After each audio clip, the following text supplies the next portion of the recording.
Tonight on Market Call, Jeffrey Olin, President and CEO of Vision Capital Corporation. He's taking your calls and emails on Canadian real estate investment trusts and real estate operating corporations.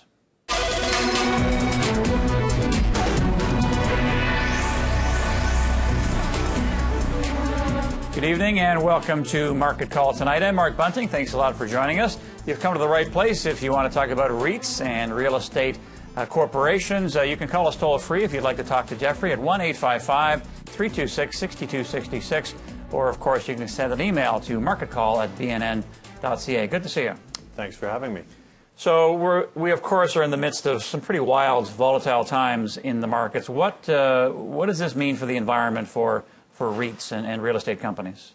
Well, volatility is never a good thing for capital markets generally, so REITs and real estate operating companies in theory aren't accepted, although you will note that the volatility has been much less in that sector recently. I mean, what has happened in the last few weeks with Bernanke proclaiming Japan-style low interest rates being bolstered, what the U.S. government did last week, really sets up fairly well for real estate in terms of having systemic long-term interest rates. And so what investors are looking for is for predictable income, secure income streams with yield, and certainly real estate offers that. And you layer onto that the fact that the commercial real estate sector in Canada has single-digit vacancy rates in virtually every property type in every region of the country. It bodes fairly well today. The question is what's going to happen tomorrow to the demand side of the equation. What is the supply-demand fundamental right now? Well, again, it's probably better than at any point in time in my 30-year career, where Really? we have low vacancy rates. We have limited new supply other than the Calgary and Toronto office markets, and those buildings have absorbed better than people thought, including ourselves. And so, you know, people haven't forgotten the 90s. They're well financed. They're not over leveraged. Those that, you know, were a little bit skittish, I think 2008 lesson in terms of liquidity has helped. So we're in better shape today in terms of the balance sheets to sustain problems. So we're in great shape today. Of course, if we have a long-term problem on the demand side, that's going to hurt the economy generally, and eventually we'll feel into real estate. But, you know, with long-term leases in place, the Canadian real estate sector is in pretty good shape. And Jeffrey, given the downturn in financial markets we've seen, specifically in equities, are you finding cheap valuations right now?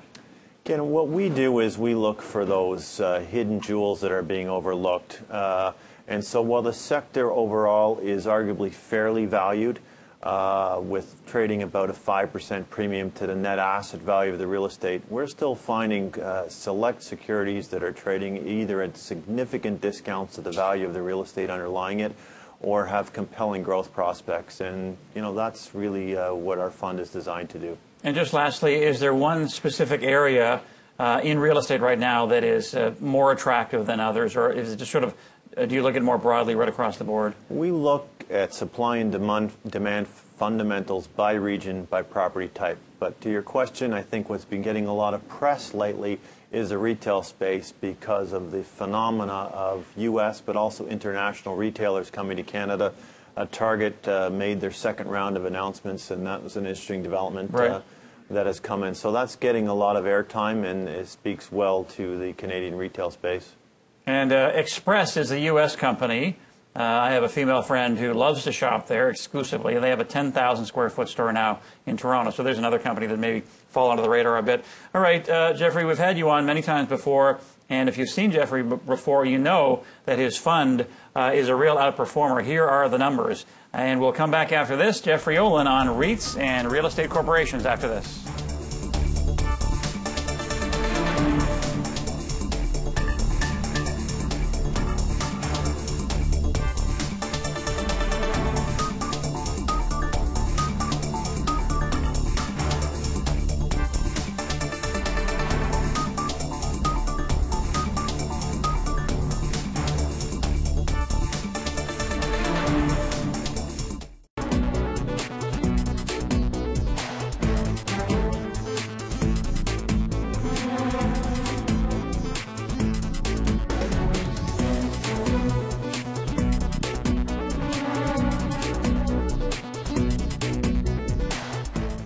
We've got Jeffrey right here to my right shoulder. We've got Jeffrey on the line in Hamilton, Ontario. What's your question tonight, sir? Oh, hi, Jeffrey. Always a pleasure when you're on. Your thoughts on Pure Industrial Real Estate Investment Trust, please. Thanks very much. I'll hang up and listen. Thanks for your question. Yes, we know Pure quite well, and as the name implies, it's focused on the industrial space in Canada. Recently went through an internal management, which is a good thing. We think the management is strong. The properties are reasonably high quality. It has a decent yield, never a reason in itself to invest in any real estate name, but it's nice to get paid while you wait. The units have come under some pressure in the last week or so, and we wouldn't hesitate to own. In fact, we do own some of this REIT, you know, at this level it's reasonable. It's nothing exciting, but you can sleep at night. What do you consider to be a reasonable yield? About 4%?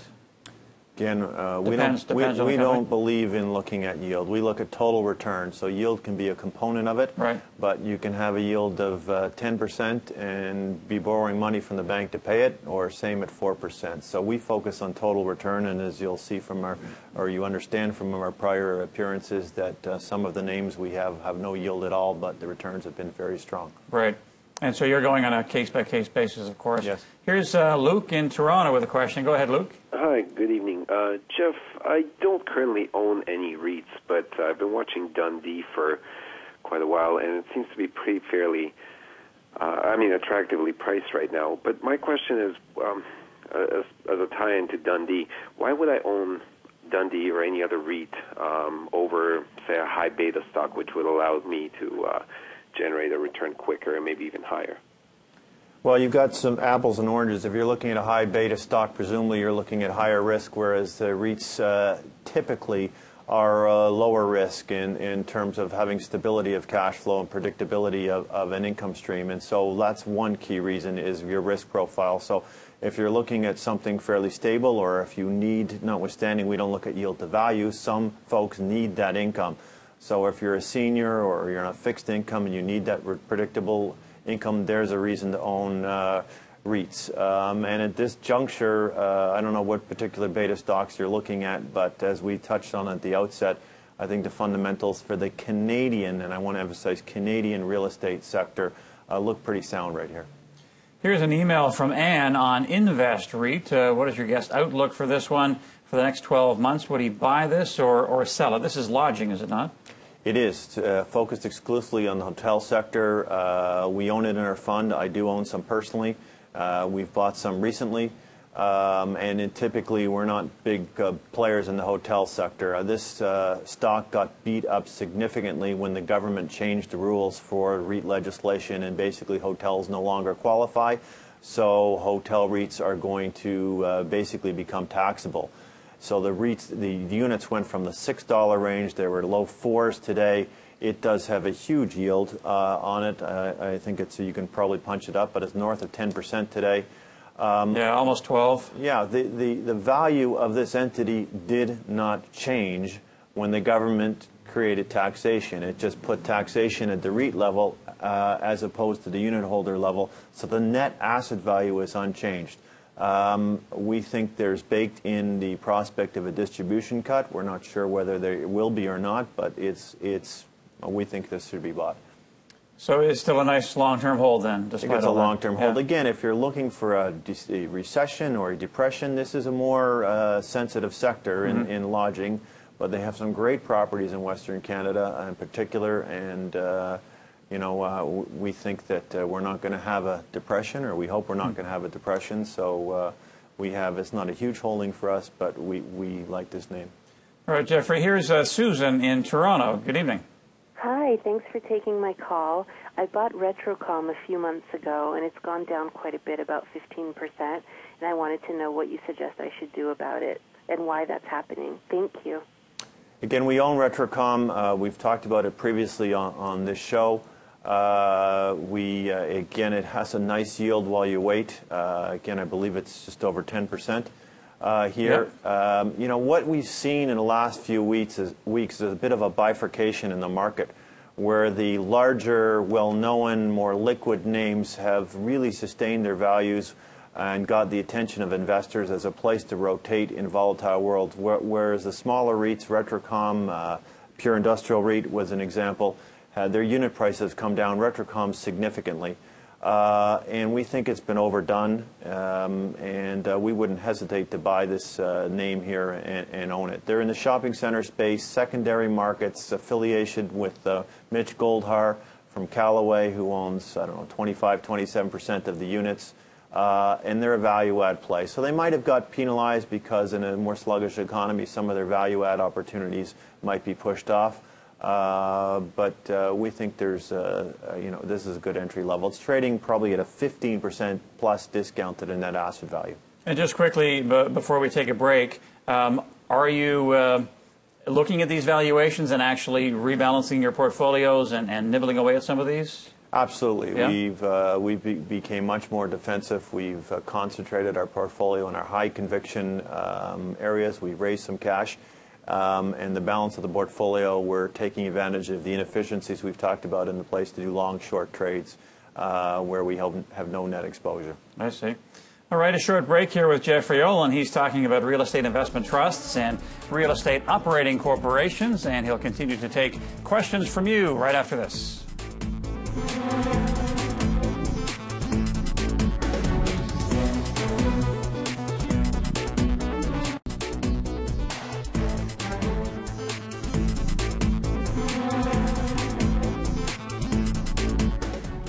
Back to the phones we go. Here's Don in Ottawa. Hi there. I recently bought InterRent based on one of your guests' recommendations back about 2-3 weeks ago. And I'm already up 20% on it. And Jeffrey, I'm wondering, should I take the money and run, or should I sit and wait for more? Thanks very much. Well, we like InterRent. We think the management there is very strong. You're in Ottawa. They have some properties up in Ottawa. We toured properties recently with management.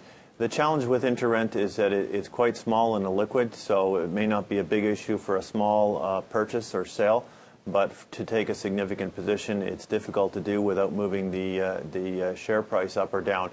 Value-added guys we like. They own some apartments outside the entity, and we've encouraged them to look at bringing those in. Inside the entity, and as scale grows to internalize. It's had a great move here. As you pointed, it's been an anomaly to my comment earlier about the smaller REITs underperforming. This one has outperformed, I think, virtually everything because it lagged. It's highly sensitive to the capitalization rate or the rate of return that you apply to it in terms of the unit price. So on a long-term hold basis, it's probably strong. But listen, if you want to take some profits after a 20% return in this market, I don't think anybody's going to hold it against you. Yeah, long run down during the crisis, and then quite a run lately. All right, here's Mike, also in Ottawa. He wants to know about TransGlobe. Go ahead, Mike. Yes, good evening, gentlemen. My question's about TransGlobe. I'll start more generally and then move more specifically. What's the best way to go valuing a real estate investment trust? Should you be looking at the price-earnings ratio, price-to-book, NAV? And more specifically, what do you think about TransGlobe Apartment REIT going forward? Well, that's a great question, first of all. Certainly not price earnings, because earnings are relatively irrelevant in the case of REITs because of the large depreciation. So if you're going to look at a multiple, it's the price to cash flow. But the preferred method, and the one we primarily use, is the net asset value, which I think you touched on. How are the units priced on a price to net asset value basis, higher or lower than the value of the underlying real estate? I'm sorry, the specific REIT we're talking about? TransGlobe, thank you. Yeah. So TransGlobe here is we've taken a fresh look at TransGlobe. We met with management recently. They've internalized their management as well, which is a very, very strong positive. They've got away from the association with the Drimmer family, which was a sponsor of it, and was funneling properties into it. So the management team can act independently and objectively with respect to the portfolio. They do have some deferred maintenance, but this is a name that's relatively undervalued. Apartments are a good place to be right now, particularly if you're concerned about a weakening economy. So I wouldn't hesitate to own this, and I think you can buy it at reasonably good values. And it's a good example of why one should be open-minded, because I think I was on this show and told some people to stay away from that previously, and now we tell them things have changed and we've taken a fresh look and we like it. All right, very good. Here's Jason, who's out in Calgary. Hi, Jason. Thanks for taking my call. I'm just inquiring about the Huntington REIT. I've owned this for a couple of years now. It's kind of a Western-based company, and it's double in value for me. I'm just wondering what your short and long-term view of this company is. Thanks. Well, we believe there's good value here. They eliminated the distribution, which is not particularly great if you're a REIT. It's trading at a significant discount to net asset value. We don't own it. We sold into the recent substantial issuer bid that was out there. We like the fact that they're Western Canadian based, that they have a concentration in Winnipeg and Manitoba, which has been, they didn't have a recession in Manitoba, in Winnipeg at least. And they have a number of properties there. We don't like the portion of the properties that the current management team vended in when they took control of it, because they're leased properties, not owned properties. There's some risk there, and so it's not a favorite of ours. Let's talk to John now. He's in London, Ontario. Hi, John. Hi, Mark. Hi, Jeff. When I sat up at the cottage first week of August, I heard that that crack staff of yours, Dennis Mitchell, telling me that Chartwell Seniors REIT would be a good place to put my money, and so I invested fairly substantially. And I've watched the market behave with all the logic of a grade 5 class watching Hannah Montana. So all right. On CSH. Thank you. Okay, thanks, John. Just to be clear, Dennis Mitchell is not on staff, as much as we'd like to have him. He's with Century Investments, and one of the top real estate guys, along with Jeffrey in Canada. Yes, so, and no affiliation with Vision either, although we know Dennis. Chartwell, for those that aren't familiar with it, is in the seniors housing space. It's been a space that's been challenged. We are extremely familiar with the space, and we're sort of pioneers in bringing public market seniors housing entities to this country, so we know it well. Chartwell's got some exposure in the United States. It's hurt them. That's been a minefield for seniors housing for the last 20 years. Demographics, people get excited about the demographics. We think that Chartwell management is stabilized and solid. We don't own it. We're not really up to speed on it, and so I don't have any real meaningful comment other than what you found was the argument in seniors housing was that it was somewhat recession-proof because seniors, they need a place to live, and there's not a lot of discretion there. But through the 2008, we found that that wasn't the case. These occupancy levels fell off. So if you believe we're in for a bit of a tough time, this might be a sector you might be cautious about. And just a short answer, didn't they have some sort of disadvantageous decision go against them from the U.S. government? Am I right, or am I thinking of Medicare? Or Extendicare? I think you're Extendicare. Extendicare, okay, never mind. Here's Brian in Seaforth, Ontario. Go ahead. Oh, yes.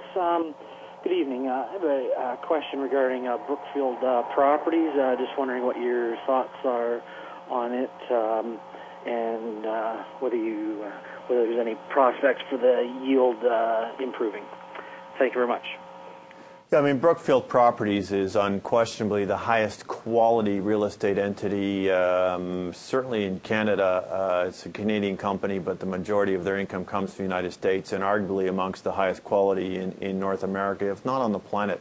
They own Class A office buildings in major urban centers with a heavy concentration in Manhattan, and that's the rub. I mean, it really is a call, in our view, as your perspective on Manhattan, but either be substantively or in terms of market perception. If you think we're in for a tough time and Wall Street's in for a tough time, Brookfield's going to be challenged. But it's very high quality, very well managed. Wouldn't hesitate to own this name on a long-term basis and forget I own it. Okay, very good. We'll come right back, and we're going to take a look at the past picks of Jeffrey's after this.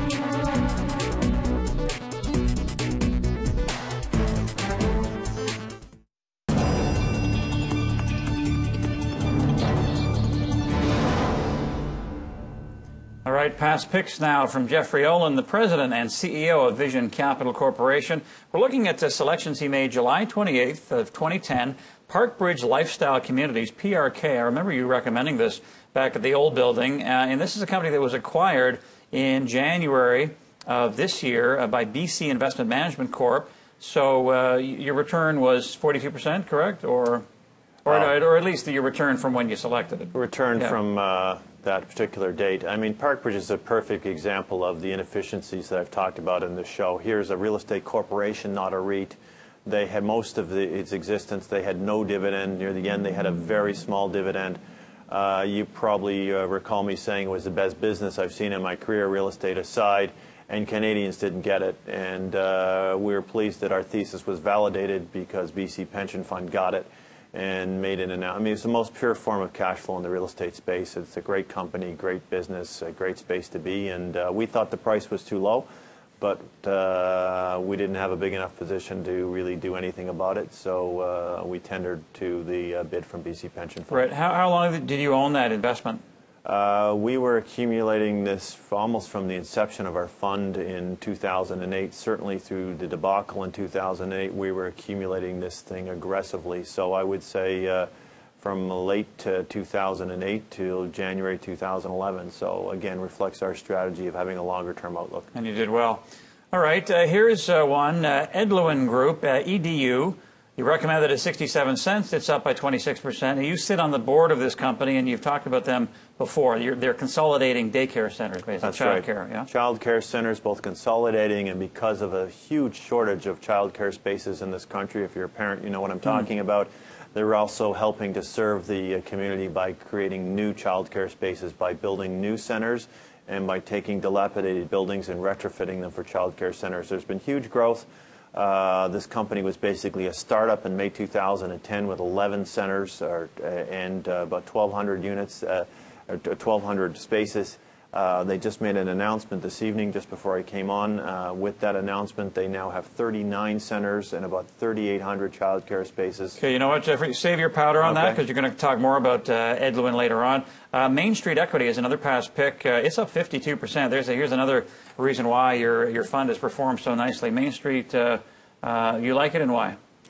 Again, corporation, not a REIT. Value creator at the helm who owns 40% of the common shares, some de minimis dividend, value somewhere between $25 and $30 a share, trading at 17 in apartments. And we'll talk about this again later as well, but they brought they had some problems with occupancy. They brought that down quarter over quarter, and at the summer end of their strong season, we're looking for big things in terms of declining vacancy in this entity. Okay, Jeffrey, Main Street Equity is a past pick of yours, as was Edluin Group. Those two you'll speak more about later on in the show. Parkbridge Lifestyle Communities was bought by BC Investment Management, and Jeffrey had a nice, healthy profit on that one. More on REITs and real estate operating corporations with Jeffrey Olin right after this.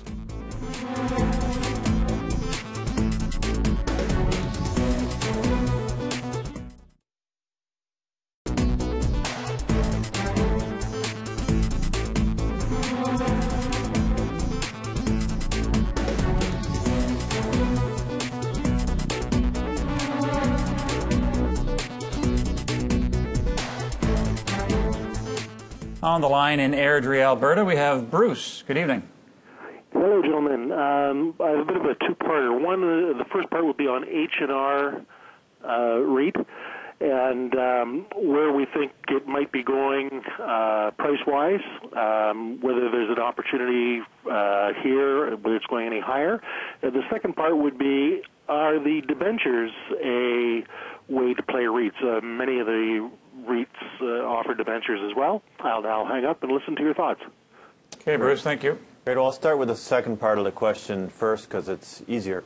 So certainly debentures, convertible debentures, I presume what you're referring to, where you get a fixed income stream and you have some opportunity to convert into the units. I mean, the attractive thing in this kind of environment is you have a predictable, more reliable income stream that you can rely on. You're higher in the food chain if something goes wrong, so you're more assured of getting your money back without losing money and getting that income, as opposed to the distributions, which can go up and down.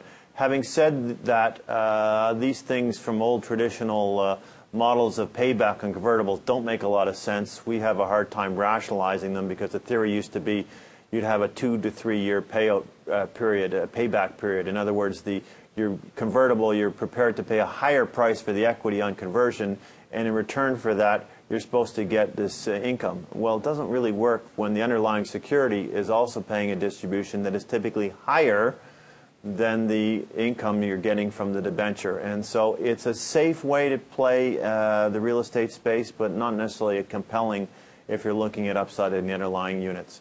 H&R, one of the granddaddy of REITs, large cap, quite diversified. They got into trouble a couple of years ago with the Bow building in Calgary, but that's going to prove to be a home run. They're going to do very well there. Again, a place to sleep. You can count on the distribution. You can count on the distribution going up as they complete the construction of the Bow. What we don't like about it is external management. There's not enough ownership by the principals. They have business interests that they focus on outside the REIT, and we don't see the alignment in this REIT that we'd like to. So you don't own it? We do not own it. Okay, interesting. Here's James, who's in Toronto. Go ahead. My question's on the White Rock REIT. I know they have some exposure in the States now. I just want your opinion if you think it's cheap. Thanks. We don't like this REIT at all, and it's primarily a management-related issue. We think management is aligned to have activity, create activity. They're paid on that basis, not paid to create shareholder value. And we suspect that some of the financial, the net operating income from some of the recent acquisitions won't stand up over the test of time. So we would avoid, even though it's got a reasonable yield, we would avoid this REIT. In fact, we would sell it. Okay, and have you met with these guys? Over the years, yes, yeah. yes. Mm-hmm. Not recently. No, so you're sour on the whole structure, and yes. as you mentioned, yeah. Yes. Okay, a short break, but before that, we want to remind you can get the top and past picks of our Market Call guests sent straight to your inbox. Each night, BNN is sending those out, along with analysis from the guests of Market Call and Market Call Tonight. Go to bnn.ca/subscribe, and you can sign up for our nightly newsletter. Well over 50,000 have done it already, and you can get Marty Say's morning commentary as well.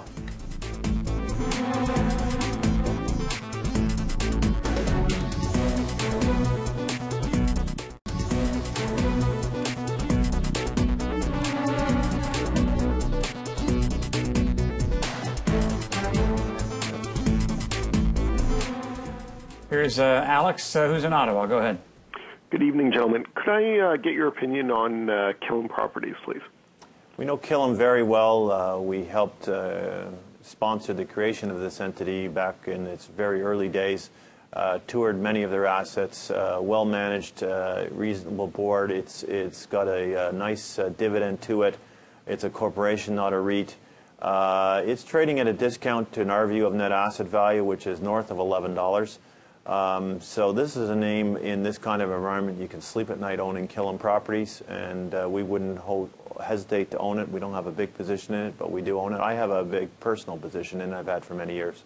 It really got hit there in August. Did you capitalize on that and try to buy some more at lower prices? We did buy some more at lower prices, yes. All right. Here's Frank, who is in Chatsworth. Go ahead, sir. Hi, Frank. The one I'm questioning about is Partners REIT there. Today it had a little announcement about a Walmart taking over a Zellers property, and I'm just curious what you think of it, and is the dividend safe with this property? Well, this is a small cap REIT. It's not a favorite. It's what we would categorize as a maker REIT, which is something that is definitively good for the sponsors and hopefully good for the unit holders and shareholders. You know, it's got external management to it. It is trading around its net asset value, so that's a good thing. Liquidity isn't great. We're not big fans of this, but it's probably a hold at these levels. All right, let's move along to Dennis, who's in Toronto. Go ahead, Dennis. Hi there. I guess the advantages and disadvantages of private REIT versus listed REIT, and if he has any comment on RioCan in general. Thank you very much. I'm sorry, a comment on RioCan, but why don't we deal with this question here? So private REITs, the disadvantage, the clear one is liquidity, depending on the terms of the private REIT. Public REIT, you can wake up tomorrow morning, you can buy it or you can sell it or you can short it, as we do from time to time. Whereas a private REIT, you're really at the vagaries of the contract you have with the sponsor. They tend to be smaller entities. You really have to make sure you've got great management and aligned management because you don't have the escape valve to sell it on the stock market.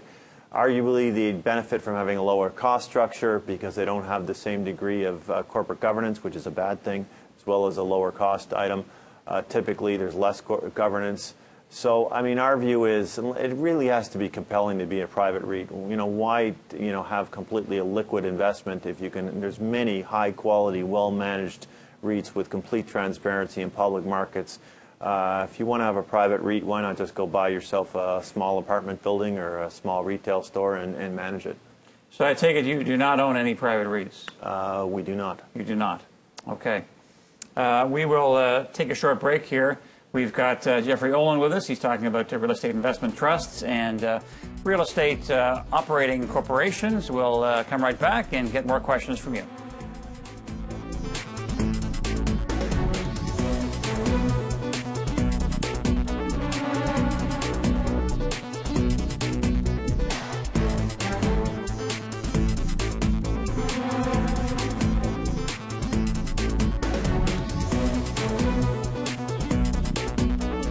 All right, here's David, who's in Toronto. Hi there, David. Hi, good evening. I would like to ask your host about Artis REIT, please. I'll hang up and listen. Thank you very much. All right, thank you. Artis. Great. Well, Artis is an interesting entity. It's grown very significantly over the last year. They've had a very significant pipeline of acquisitions and raised a lot of capital. And the challenge with Artis right now, again, is that the incentive of the management team has been just that, to grow it. They're getting paid to grow the REIT as opposed to paid to create shareholder value. That's going to change. They're going to internalize it, and they've been basically trying to create as much pipeline as possible before, I believe it's the end of the year, that they're going to internalize it. We like the fact that they're smart real estate people. We like the fact that they're based in Western Canada, or have a significant concentration in Western Canada. They've expanded into the U.S. We haven't studied it, but we have some questions about that strategy right now. But, a fairly sound REIT. We'd like to see it more internally aligned, so Mr. Martins, internalize. And do you own any companies that do not have internal management? We do, certainly indirectly right now. One of our large holdings, Morguard, owns 45% of Morguard REIT, but we own the parent company. That's the external manager. Right. Morguard Corp, and you'll talk more about that later.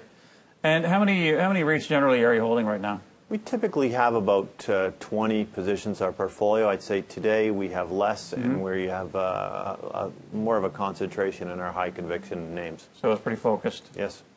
Here is an email from Mac, who's in Thunder Bay on Dundee International, di.u.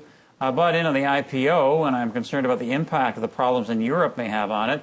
Do you haven't seen any headwinds in this regard? Yeah, I see a lot of headwinds. Even if Europe was sound, I see headwinds in Dundee International. They've got a heavy concentration of leases with Deutsche Post. We've seen post offices around the world contract.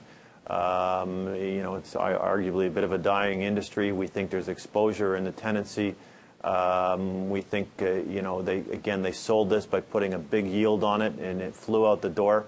But we think it's overvalued. You could buy high-quality properties in their markets in Europe at discounts to net asset value. So why did you need to pay a premium for net asset value here? It's not aligned. It's managed externally. It's a short. And so this was a spin-out from Dundee REIT, correct? Or It was sponsored by the Dundee family and Michael Cooper, very capable guy, Ned Goodman, outstanding capable guy. But I'd like to be aligned where they are. The Dundee Realty, which is a private company buried in Dundee Corporation. And so Dundee Corporation is going to do well, and so I'd like to be aligned and invested where Ned is. Now, they'll say that they bought units and aligned themselves with buying the REIT, but they also got some very, very, very cheap stock as the sponsor of and if you look at their average cost, I think it's in the 7s, so they've got a big cushion as opposed to the public that paid $10. I see. And are you short this stock?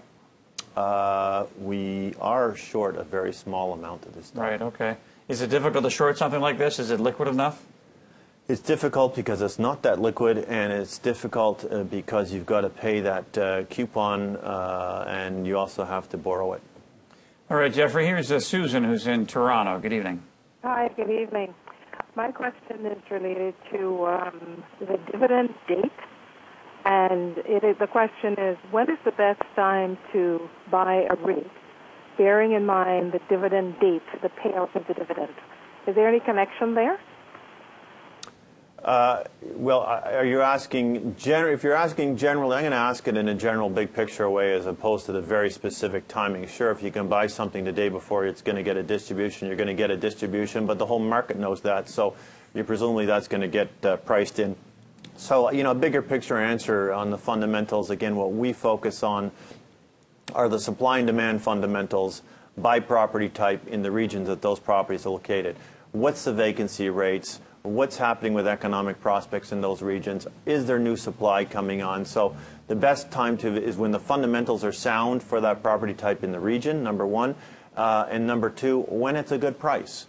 When is it a good price? Again, we look at net asset value when it's trading at a reasonable valuation relative to the value of the underlying real estate. Ideally at a discount is a preferred time to buy it, and not the NAV today, not the net asset value today, but what's happening to the net asset value tomorrow, coming back to the economic and real estate fundamentals. If you think the fundamentals are improving, then net asset value is probably going to go up. Are there times when you like a certain REIT or corporation, but you don't like the valuation, and you'll wait as long as, say, 6 months to buy it at the right price? Absolutely. Yeah? So it needs a lot of discipline then? Absolutely. Mm-hmm. Yeah. Okay, we'll move along to an email. This is on Leisure World REIT. Gary in Caledon wants to know, could you please have Jeffrey comment on this one? It's a senior care operator. My specific interest is their ability to maintain the dividend and the likelihood of maintaining the current share price. Well, certainly the first part of the question is easier. We like Leisure World, fairly low-risk sector. They're in the nursing homes with a focus in Ontario. Strong operational management. Not the most sophisticated management of capital markets. We prefer the real estate management or the nursing care management in this case than the stock market management, so that's a good thing. The distribution is reliable. I mean, this is government funded. You can sleep at night. I own it personally. Our fund does not own it. And I think it's a solid investment and probably a good investment for this market environment. One of our previous callers asked about RioCan. We didn't really have time to get to it, but now we do. Here's Paul in London. Go ahead. Hello. Hi there, Paul. Go ahead. RioCan, and I'm just wondering what you could tell me about that. Well, RioCan certainly is the most well-known Canadian REIT. In fact, I believe it's the 4th largest commercial REIT now in North America. They've increasingly grown their footprint in the United States. Eddie Sunshine and his team, Freddie Wax and Rags, DeVleur, the CFO, are outstanding executives. They know what they're doing. They've created a brand value, and they deserve it. They're the first call if you're an American retailer coming into Canada is RioCan. The units trade at a premium. They're not cheap for those reasons because they have an enterprise value. They were a big beneficiary of the Target coming into Canada. They got, forget the exact number, of 25 plus Target locations, and they were very shrewd about how they went about it. They basically, our understanding is they managed to get more than their fair share by agreeing to some of Target's terms in return, got Target to take some of the centers that they might not otherwise have taken. It's, again, on a long-term basis, it can be a core holding. We don't own it right now, but because it's at a premium valuation. All right, lots of good things to say there about RioCan. Here's an email from Jerry on Callaway REIT. What's Jeffrey's opinion on this one? Now, it's interesting, RioCan back to Callaway. So you've got two of the cherished retail names in this country there. Callaway is major shareholders, Mitch Goldhar, and Mitch is renowned for bringing Walmart to Canada. There's been less press on Callaway recently in the whole excitement about Target. because they're not a big beneficiary, although they did get some because they have a very strategic relationship with Walmart. And personally, you ask me, Walmart versus Target in this country, I'll take Walmart. We don't have the same higher demographic profile that they do in the U.S., and Walmart will go into more secondary regions. So Callaway, again, it's reasonably well valued, very high, occupancy, recent new management changes with very strong management. Wouldn't hesitate to own it. Okay, Jeffrey, here's an email from George in Ottawa. This is Amica Mature Lifestyles, ACC. What's your opinion regarding this one? Amica's in seniors housing. Again, know it extremely well. In my former career, did the initial capital raising for this company on 2 occasions. Strong management. They own a fair bit. They're focused on quality. They've had some ups and downs in their strategy over the years. They've suffered from it. Unfortunately, haven't created a lot of shareholder value over the years. Appear to be on the right track now, and again, it's really you've got to be comfortable being in the seniors housing space here, and but it's a fine quality entity. All right, Jeffrey, we wanted to save some extra time for your top picks. You've got lots of information to throw our way, so we'll come back with Jeffrey's top picks after this.